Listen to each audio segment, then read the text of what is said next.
继续来看国军联勇操演，今仔日伫屏东的联训基地继续来进行着射击的训练，出动2架 IDF 建国号的战机，甲2架阿帕奇的直升机，分别挂载着各种的火炮，针对目标来射击。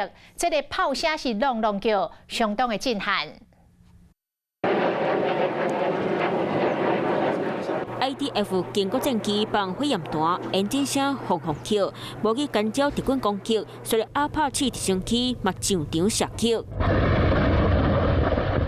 在2点5海神火箭威力扫动，现场几个冒烟散布，火箭炮拢射甲真准。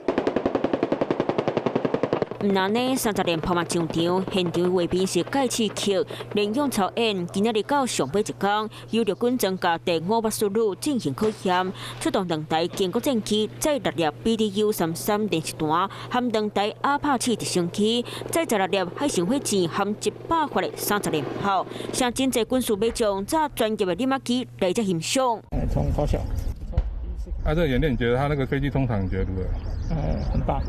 联勇操演经过训练线3天的考试顺利煞过，那互台湾人看到咱国军的军事能力，嘛看到国军平常时累积的战力。